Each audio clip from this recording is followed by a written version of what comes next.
மேடையில் அமர்ந்திருக்கும் கலை உலகத்தை சார்ந்த சகோதர சகோதரிகளே, and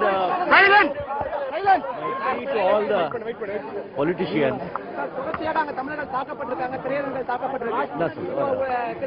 everything நாங்க பேச போறோம்.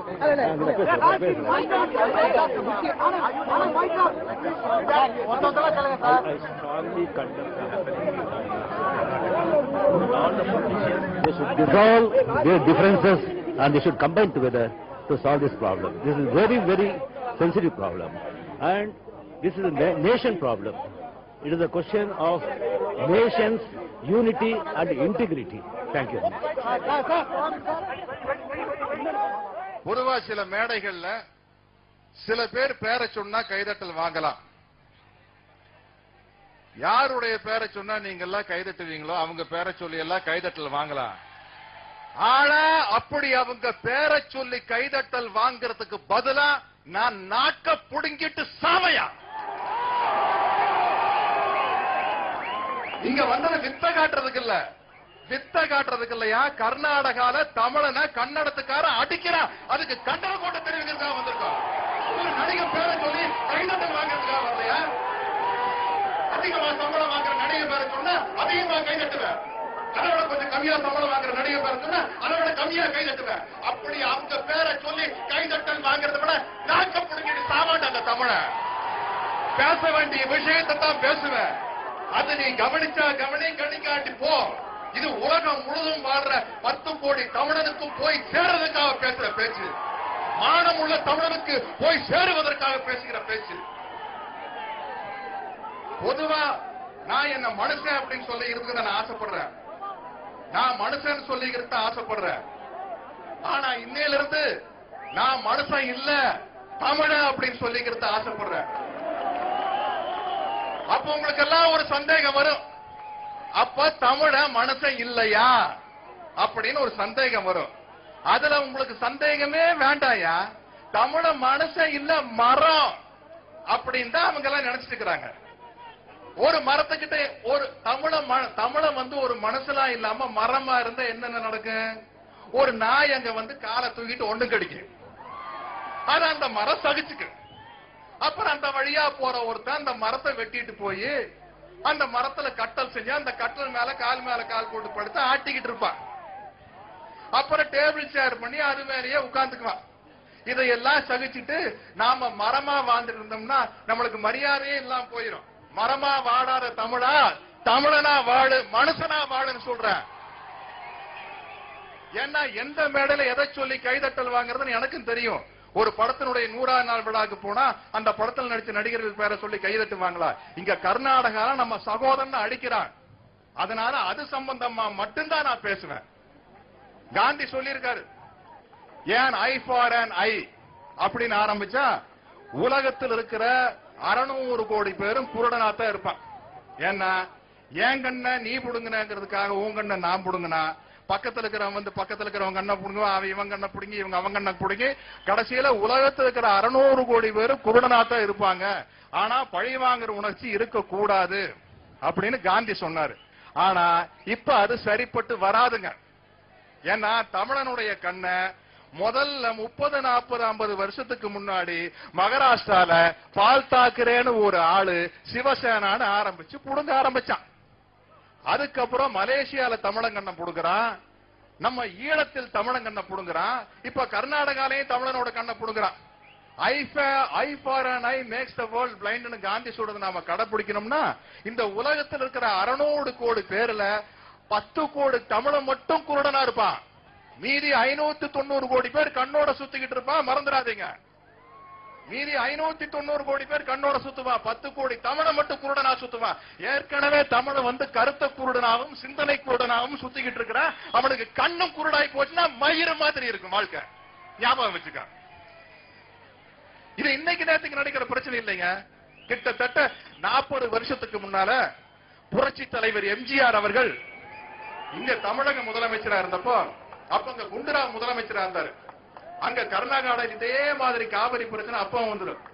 அப்ப வந்து எம்ஜிஆர் அவர்களுடைய பரம ரசிகர் குண்டுராவ் அந்த குண்டுராவ் வீட்டுக்கு எம்ஜிஆர் அவர்கள் சாப்பிட போனாரு. வேணும்னே சாப்பிட போயிருக்காரு.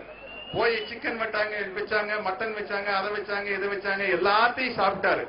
கடைசியில ஒரு டம்ளர்ல தண்ணி ஊத்துனாங்க. அதை மட்டும் சாப்பிட மாட்டேன்ட்டாரு. அங்க என் தமிழன் பூரா தண்ணி இல்லாம கஷ்டப்படுறான், நான் உன் வீட்டுக்கு வந்தாலும் கூட தண்ணி சாப்பிட மாட்டேன்னு சொன்னாரியா புரட்சி தமிழன் எம்ஜிஆர் அவர்கள். தமிழனுக்காகவே வாழ்ந்தவையா புரட்சி தமிழன் எம்ஜிஆர் அவர்கள் அப்படி சொன்னாரு. எல்லா வகையிலும் நம்ம மேல அவனுக்கு எரிச்சலுங்க. ஒண்ணு இல்ல, சாய்குமார்னு ஒரு நடிகர், சாய்குமார்னு ஒரு நடிகர், கொஞ்சம் தள்ளி வேடிக்கை பார்க்கணும், இப்படி வா, பின்னாடி போ. ஐயா சாய்குமார்னு ஒரு நடிகர், சாய்குமார்னு ஒரு நடிகர், அவர் பிரபலமா பல படங்கள் நடிச்சுக்கிட்டு இருந்தாரு. அவர் ஒரு முறை கர்நாடகால வந்து அவர்கிட்ட பத்திரிகையில பேட்டி கேட்கிறாங்க, உங்களுக்கு பிடித்த நடிகர் யார் அப்படின்ட்டு. பிடித்த நடிகர் யாரா வேணாலும் இருக்கலாம் இல்லையா? உங்க இங்க இருக்கிறவங்களுக்கு எல்லாம் ஒவ்வொருத்தருக்கும் பிடிக்கும் இல்லையா? ஒவ்வொருத்தருக்கும் ஒவ்வொரு நடிகரை பிடிக்கும் இல்லையா? அதே மாதிரி அவர் சொல்லியிருக்காரு, எனக்கு பிடித்த நடிகர் நடிகர் திலகம் சிவாஜி கணேசன் அப்படின்னு.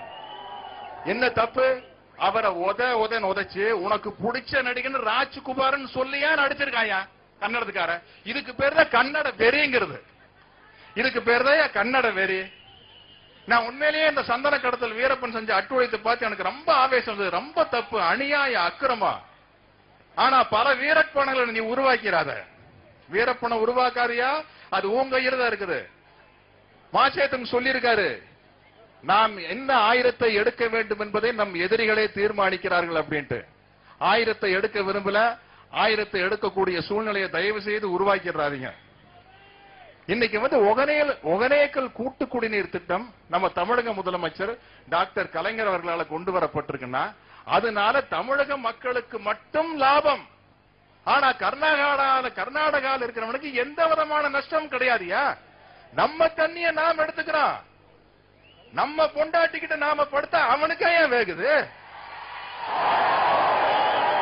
ஆனா உன் பொண்டாட்டி கூட வாட படுக்கிறான், என் பொண்டாட்டி கூட படுக்கிறா.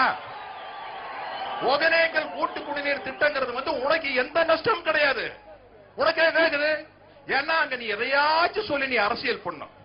பார்த்தால் நாகராஜன் ஒருத்தன் இருக்கிறான், பெரிய காமெடி. நம்ம வடிவேலு விவேகல கிட்டையே வர முடியாது. நல்லவேளை அந்த சினிமாவில் நடிக்க ஆரம்பிக்கல. அந்த வார்த்தால் நாகராஜ் பெரிய காமெடி பண்றாங்க.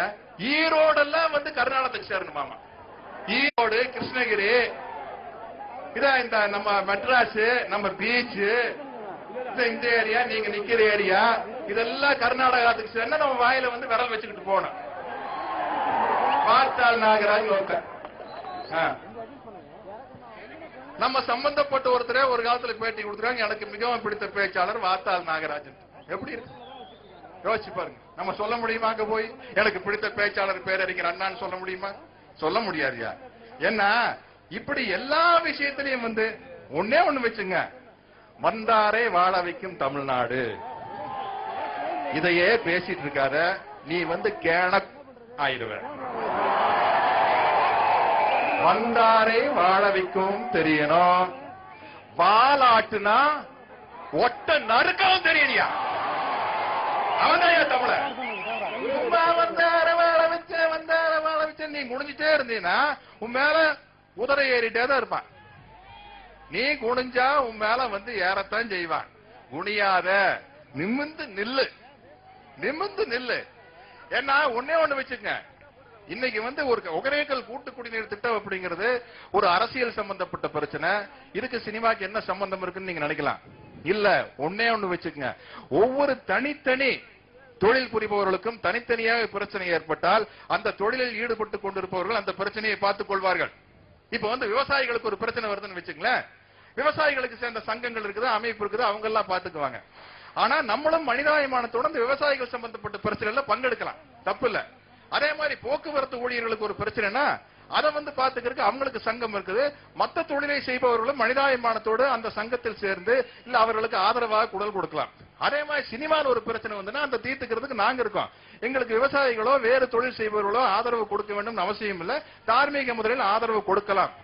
ஆனால் தமிழனை தாக்கும் பொழுது தமிழர்கள் அத்தனை பேரும் சேர்ந்து அவர்களுக்கு எதிராக குரல் கொடுக்க வேண்டும். எங்கிருந்துமே தமிழனுக்கு தண்ணி வரக்கூடாதுன்னு சொல்றாங்க. காவிரியிலிருந்து வரக்கூடாது, கிருஷ்ணாவிலிருந்து வரக்கூடாது, முல்லை பெரியாரிலிருந்து வரக்கூடாது, சேரு சமுத்திர திட்டத்தை நிறைவேற்றவும் கூடாதுங்கிறான். அந்த திட்டத்தினால தமிழருக்கு நல்ல பலன் கிடைக்கினாலும் கூட நிறைவேற்ற கூடாதுங்கிறான். எனக்கு மனுஷனா வாழ்ந்த ஆசை, தமிழன் சொல்லிட்டு பிரிவினையை பேசுறதுக்கு ஆசையே இல்ல. ஆனா பிரிவினையை பேச வேண்டிய சூழ்நிலையில தமிழன் மார்த்தட்டிக்க வேண்டிய ஒரு நிலைமையை நீதான் கொண்டு வந்து சேர்க்கிறியா? பாருங்க, இனிமே தமிழர்களுக்கு சொல்ற எல்லாத்துக்குமே உங்களுக்கு ஒரு தமிழ் இருக்காயா? எல்லாத்துக்குமே தமிழ் இருக்கா? நீங்க மத்தவங்களை தூக்கி தலையில வச்சுட்டு ஆட வேண்டிய அவசியமே இல்ல. ஐயா, நீ சாமி கும்பிடணும்னு ஆசைப்பட்டாலும் கூட உனக்கு தமிழ் கடவுள் முருகன் இருக்காயா? பழனிமலை முருகன் இருக்கா, வடமணி முருகன் இருக்கா, திருத்தணி முருகன் இருக்கா, திருச்செந்தூர் முருகன் இருக்கா? போய் முருகனை கும்பிடு, மதுரை வர சாமியை கும்பிடு, சுடலமட சாமியை கும்பிடு. உனக்கு தமிழ் கடவுள் 1008 சாமி இருக்காயா? வடநாட்டு சாமி ராமர் தேவையில்லை, ராகவேந்திரா தேவையில்லை, கேரளால இருந்து வர ஐயப்பன் தேவையில்லை. உனக்கு முருகன் போது, மதுரை வர சாமி போது, சுடலமட சாமி போது, உனக்கு பண்ணாரி அம்மா அந்த இந்த எத்தனையோ அம்மன் இருக்கிறாங்க. அந்த அளவுக்கு ஒரு தமிழன் உணர்ச்சி வசப்பட்டு பேச வைக்கிறாங்க இந்த கர்நாடகத்தில் இருக்கிறவங்க. இது என்ன இந்தியாவா? அப்ப நீ கர்நாடகத்தில் நீ தனியா என்ன வேணாலும் சட்டம் போட்டுக்கலாம்னா நீ இந்தியன் கிடையாதா? ஒன்னே ஒண்ணு வச்சுக்க, தமிழா விழித்துக்கொள். ஒவ்வொரு விஷயத்திலேயும் தமிழுக்கு தீங்கு நடந்தா குரல் கொடு. இங்க மட்டும் இல்ல, இலங்கையில நம்ம தமிழர்கள் தாக்கப்படுறாங்களா? குரல் கொடியா? அவன் நம்ம ஊருக்காரையா? இலங்கையில இருக்கிற தமிழ் யாரையா? உன் சகோதரன், உன் சகோதரி. அந்த உணர்ச்சி உனக்கு வேண்டாம்? இலங்கையில செஞ்சோலை அப்படிங்கிற ஒரு பள்ளிக்கூடத்து மேல இலங்கை ராணுவம் குண்டு போட்டு 60 தமிழ் குழந்தைகள் சாகுறாங்க. அந்த இலங்கை ராணுவத்துக்கு நம்ம இந்திய அரசாங்கம் உதவி செய்யலாமா? செய்யக்கூடாதுன்னு சொல்லு. செய்யக்கூடாது. தமிழனை இந்த மூலையில் எங்குமே நசுக்க கூடாது. நீ குனியாத, உன் மேல எவனும் குதிரை ஏறதுக்கு அனுமதிக்காத. நீ முட்டா ஆயிருவ. அவ்வளவுதான்.